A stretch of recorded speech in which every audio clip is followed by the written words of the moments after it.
The achievements of Philip and his son Alexander may seem impressive, but the next pair of rulers in our sequence of great persons of history can certainly boast comparable deeds. These are an Indian duo, Chandragupta Maurya and his grandson Asoka. This pair would create the largest Indian empire yet seen, and one that would remain the largest all the way up until the establishment of the modern nation of India in 1947.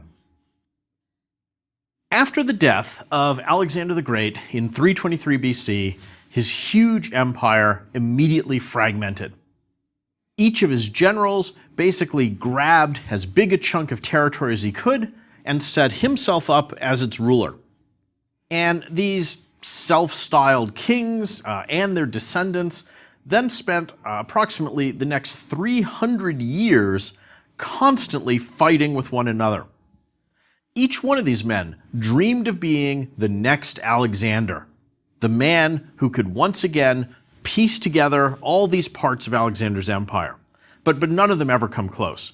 And the boundaries established by that first set of kings remain pretty much the same throughout these 3 centuries.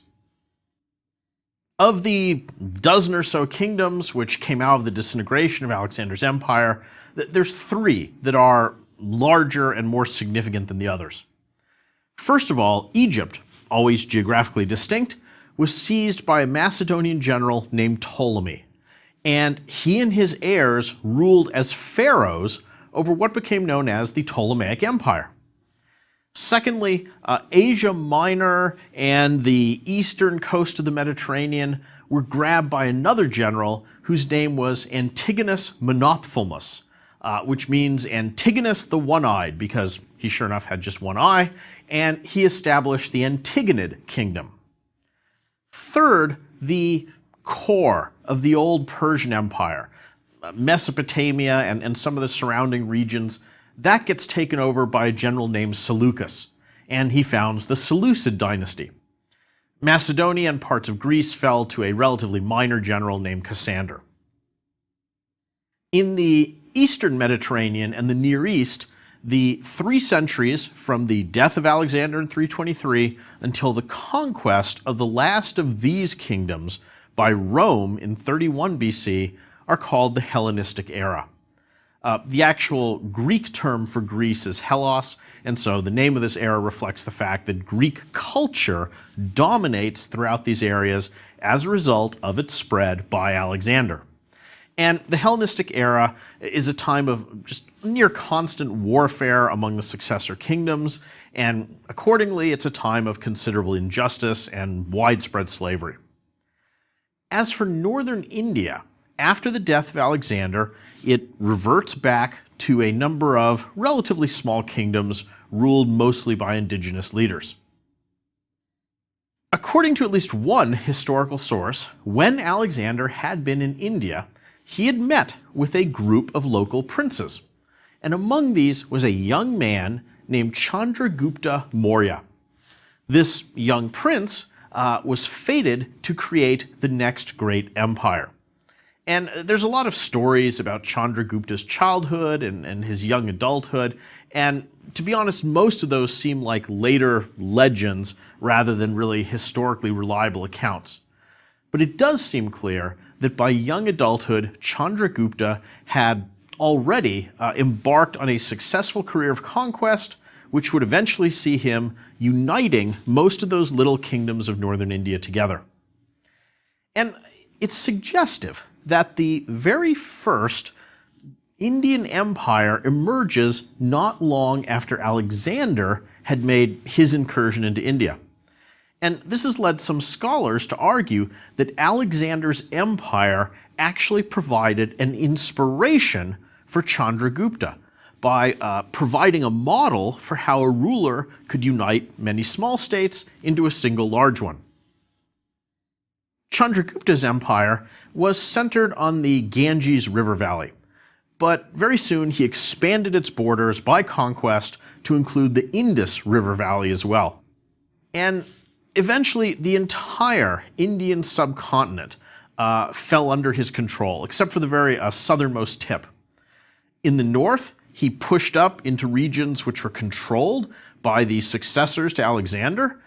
He absorbed several smaller kingdoms, and then eventually he ran into conflict with one of the three great successor kingdoms, that of Seleucus, based in Mesopotamia. Chandragupta and Seleucus fought a major battle, and it seems like the Indian king actually got the better of it, because in 305 BC, after this battle, they signed a peace treaty that established the border between their kingdoms at the Hindu Kush, and this actually represents a territorial gain for Chandragupta. He also was given one of Seleucus's daughters in marriage, and in return, Seleucus received 500 Indian war elephants, and these would prove very useful in his battles against his rivals Antigonus and Ptolemy. Chandragupta's success has sometimes been partially attributed to his prime minister. This was an older Brahmin named Kautilya, and he's credited with having written a very influential text called the Arthashastra. This work is one of the earliest known examples of what would eventually become an important literary genre, the advice manual to rulers, telling them how to acquire and stay in power. And this is a genre maybe most famously exemplified much later by Machiavelli's The Prince. Like The Prince, much of the Arthashastra consists of ruthlessly practical advice. For example, one axiom which is found in it says that if one king is weaker than another, he should seek to make peace. But if he's the stronger of the two, then he should wage war. It also does things like laying out 6 conditions of relationship that are possible among different states. And these are defined as being peace, war, neutrality, alliance, negotiation, and mobilization. And it describes when each one of those is desirable or should be avoided. Machiavelli's Prince is often cited for its cynical vision. But the Arthashastra also discusses how to rule with wisdom and justice, in addition to power politics. It examines how a prince should be educated and trained, and how he can control his subjects, especially those who might seek power of their own, such as his ministers, who can often become his rivals. And to aid the prince in this, he is advised to employ spies who can watch out for these sort of internal enemies. And Chandragupta appears to have very enthusiastically followed that particular bit of advice, because he organized a huge network of spies all throughout India. And these spies would impersonate members of every class and profession so as to gather information from every corner of his empire. Overall, the Arthashastra emphasizes that the greatest of all evils is anarchy. And so it's very much a firm advocate of a strong, centralized state. And in these ways, we can think of it as being similar to the Chinese doctrine of legalism. And it's no surprise that both those philosophies are embraced by powerful emperors. The Mauryan capital city, Pataliputra, is near modern-day Patna, was a huge, sophisticated, cosmopolitan city located on the Ganges River. And it maybe had a population approaching 500,000 people. We know that this capital city stretched along the banks of the river for 8 miles, and it was protected by a 900-foot wide moat, which in turn was backed up by a wooden wall that was 21 miles in circumference. And this powerful wall had 570 towers and 64 gates in it. Within those walls, there was established a famous university and a library, and the city was also adorned with gardens, parks, temples, and of course palaces. One Greek ambassador who visited this city described a very complex and flourishing economy. In general, it seems that organization was a strong point of the Mauryan Empire. It possessed a centralized administration, and just like in the Persian Empire, roads were used to link the major cities of the empire together, and these highways were marked out with milestones and even had rest stations established at regular intervals. And supposedly the state even deliberately planted mango trees along all the roads just to provide nice shade as well as food for travelers. The industries of mining, shipbuilding, spinning, weaving, weapons manufacture, and even prostitution were all owned by the state, and the state controlled them, as well as having standardized currency and weights and measures. There were even large state-run farms and granaries, and the state even owned all the forests. Very, very strict guidelines were established in all sorts of different fields, which guaranteed certain standards, or else workers could suffer fines or other kinds of punishment.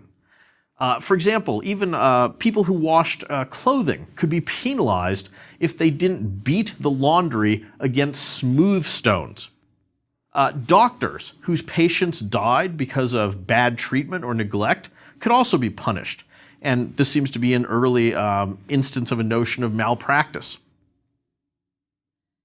The Mauryan Empire's size and organization are also attested by its huge army, which was a mixture of different types of troops, like the Macedonian, so it had infantry, cavalry, chariots, and thousands of those war elephants. And to maintain all of this government bureaucracy as well as the military, the emperor had to levy taxes on almost every imaginable form of wealth, including crops, land, gold, animals, and trade. Both Chandragupta and his successors maintained firm economic and diplomatic links with the Hellenistic states of Alexander's successors. And one kind of amusing episode that illustrates these ties happened when one Mauryan king, who was curious about some of the famous aspects of Greek culture, sent a letter to his counterpart who ruled over Greece and Macedon. And in the letter he asked, please send me some samples of your famous Greek wine, some figs, and a Greek philosopher. And the Hellenistic king, accordingly, sent off to India some very fine wine, some choice figs, but he had to write that regretfully he could not treat philosophers as a trade good and force one to go to India against his will. The little pockets of Greek culture which had been left behind by Alexander, and especially his various city foundations, seem to have influenced northern Indian culture, maybe most notably in art. So there's a number of statues of Buddha which date from this era, which very clearly show Greek influence. And you can see this in terms of an increased sense of realism and also a very distinctively Greek style in the way that the sculptors would carve the folds of fabric. Chandragupta ruled for half a century, and he left behind him a large, well-organized empire. And we really don't know the exact details of his death. One popular legend says that towards the end of his life, he voluntarily handed over the throne to his successor and then went out into the wilderness to live his final years as a Jain ascetic. His son didn't add much to the empire, but it was Chandragupta's grandson, Asoka, who probably ended up being the most famous of all Indian rulers and, like Alexander, earned the epithet the Great. Although he was one of India's most important kings, Asoka's accomplishments were largely forgotten until the late 19th century, when British archaeologists in India noticed a number of big rocks and especially large sandstone pillars which had inscribed messages on them. And these had been put up by Asoka all throughout his empire to display his edicts, These were a set of instructions which both explained his beliefs and told the inhabitants of his empire how he wanted them to behave. And a lot of these edicts have a very personal tone. It seems like they may really have been composed by Ahsoka himself. And taken all together, we have about 5,000 words of text on at least 18 different rocks and about 30 pillars.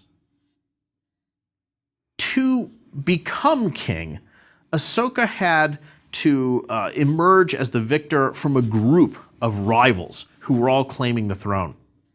And he did this by a very practical means. He killed off at least 6 of his own brothers, maybe even more. But he was finally formally crowned king in 269 BC, and he would reign down until 232 BC. For the initial years of his reign, he simply continued the pattern of conquest which had been established by his grandfather Chandragupta. And he kept pushing out and expanding the borders of the Mauryan Empire.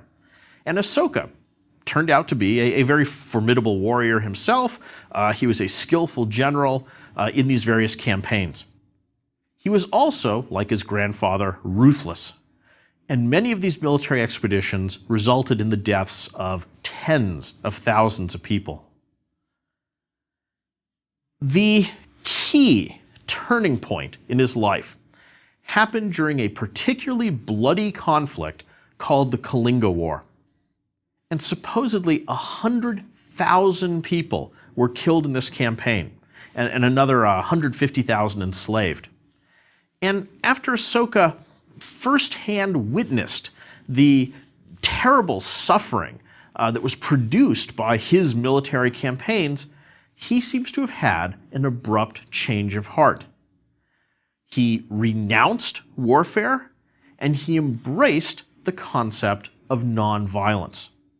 And he records this pivotal moment on one of these pillar inscriptions. On the pillar, he writes, and he's referring to himself here kind of in the third person, "He, the conqueror of the Kalingas, is moved to remorse now, for he has felt profound sorrow and regret because of the conquest of a people previously unconquered, and it involves slaughter, death, and deportation." He was also very aware of the ripple effects of warfare, because on this same pillar, he says, "All suffer from the injury, slaughter, and deportation inflicted on their loved ones. Even those who escape calamity themselves are deeply afflicted by the misfortunes suffered by those friends, acquaintances, companions, and relatives for whom they feel affection. Thus, all men share in the misfortune, and this weighs heavily on the king's mind." Ahsoka converted to Buddhism, and he sought to spread the religion throughout his empire. And he also very strongly advocated this idea of nonviolence. And he extended this new devotion to nonviolence even to animals. So, for starters, he of course adopts vegetarianism. And another edict describes this particular change. It says, "No living creature shall be slaughtered. Many hundreds of living creatures were formerly slaughtered every day in the kitchens of the king in order to make curries. But at present, only 3 creatures are killed daily, 2 peacocks and a deer. And in the future, not even these animals shall be slaughtered." Not only was Ahsoka interested in preventing the killing of humans and animals, but his concern also extended to alleviating suffering in general. So he also turned his attention to what we might call healthcare. And on another pillar, he addresses some of his ideas regarding this. He says, "The king himself has made provision for 2 types of medical treatment for humans and medical treatment for animals. Wherever medical herbs suitable for human or animal are not available, I have had them imported and grown. Wherever medical roots or fruits are not available, I have had them imported and grown. Along roads, I've had wells dug and trees planted for the benefit of humans and animals. Ahsoka has a kind of newfound determination to rule kindly now over all his subjects, and he refers to them in his edicts as my children. And he even goes so far as to declare that the king now thinks that even a person who wrongs him must be forgiven for wrongs that can be forgiven. Despite all of these very nice expressions of compassion and concern, he had not totally abandoned those principles of order and hierarchy.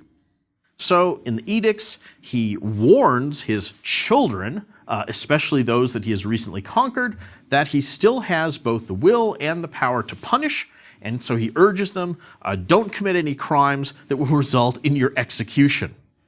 So he sees himself as a kind of all-powerful father who still knows best how his subjects should behave, and he says he will take punitive measures, up to and including the death penalty, to make sure that they behave properly.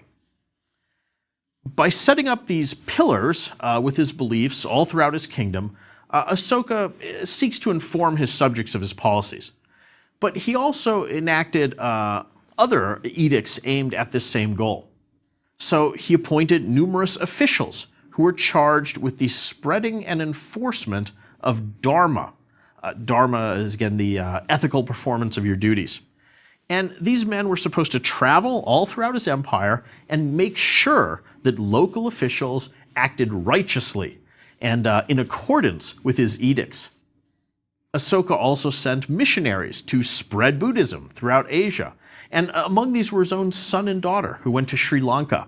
And they took with them supposedly a branch of the very Bodhi tree under which the Buddha had achieved enlightenment. According to tradition, Ahsoka built 84,000 stupas, among which he divided the Buddha's remains and relics, and which he used to house sacred Buddhist texts.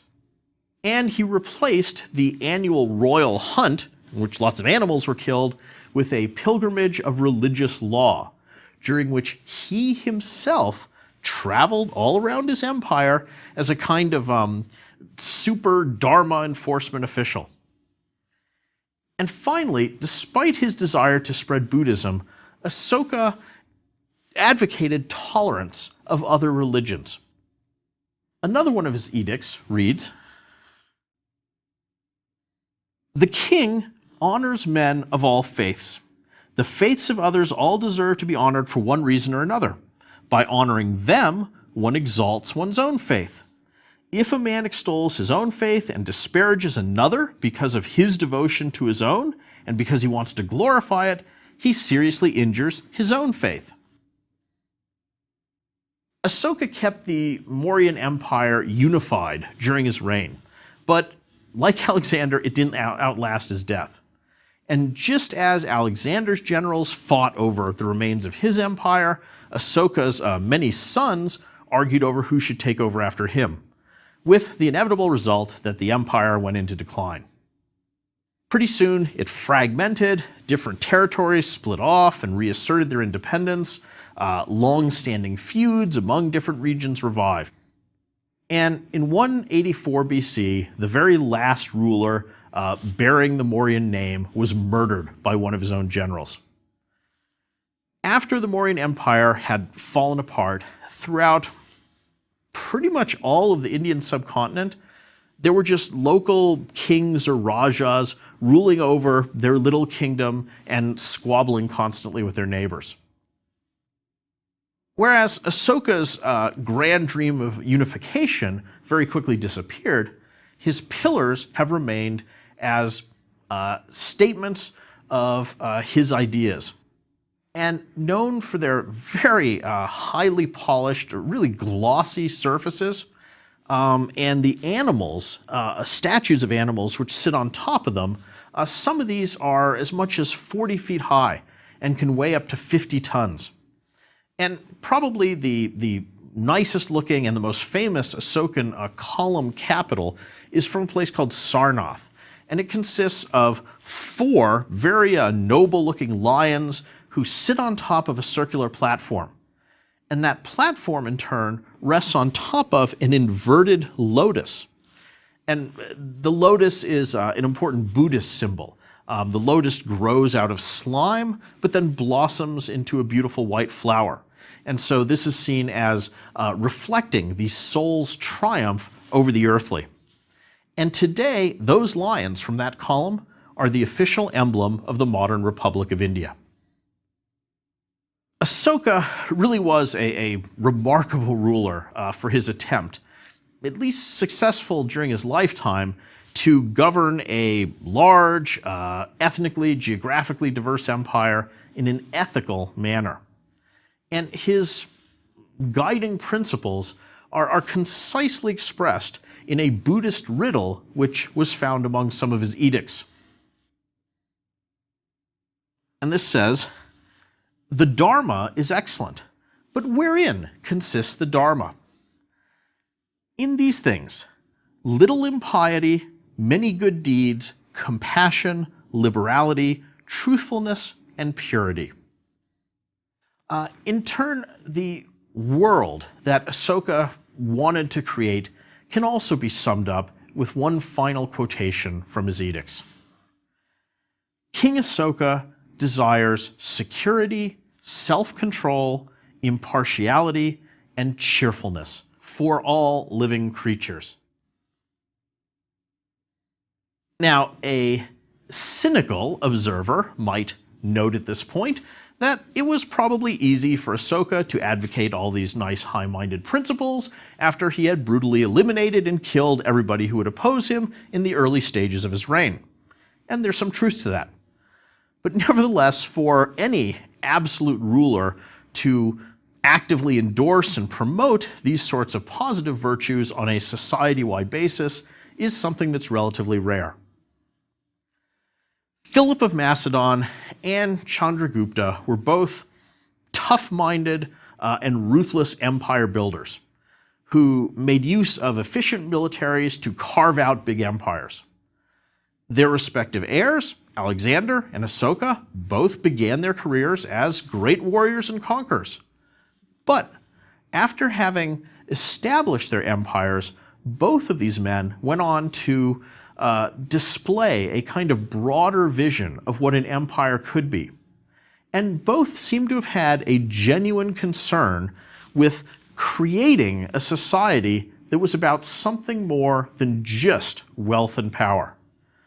Alexander's attempts at fusing Greek and Persian culture and Ashoka's endorsement of nonviolence and compassion are interesting and somewhat rare experiments in combining centralized political order with other cultural and ethical values. In terms of the great man theory of history, it's probably easier to imagine Indian history turning out in a similar way without Chandragupta and Ashoka than it is to envision the same course of Mediterranean history without Philip and Alexander. And this is because Chandragupta's attempt at a unified India really never seemed to become the obsession for later Indian rulers that rebuilding Alexander's empire was for Hellenistic kings. And also, I think, because Ashoka's embrace of Buddhism in a way just mirrored what was already happening in large sectors of Indian society. Whereas Alexander's spread of Hellenism to regions where it had never penetrated represented an entirely new dominant culture. In the next lecture, we will turn to China and to the last of our 5 great men to examine one more ruler who has a lot in common with Philip, Alexander, Chandragupta, and Ashoka. His name is Shi Huangdi, and like all of these figures, he's a great conqueror who carves out a huge empire and unites lots of areas. But in contrast to Ashoka, throughout his life, Shi Huangdi will remain a very, very firm proponent of naked force and coercion as the best way to hold power, and to enforce his particular vision of just how a society should be set up and structured. Thank you.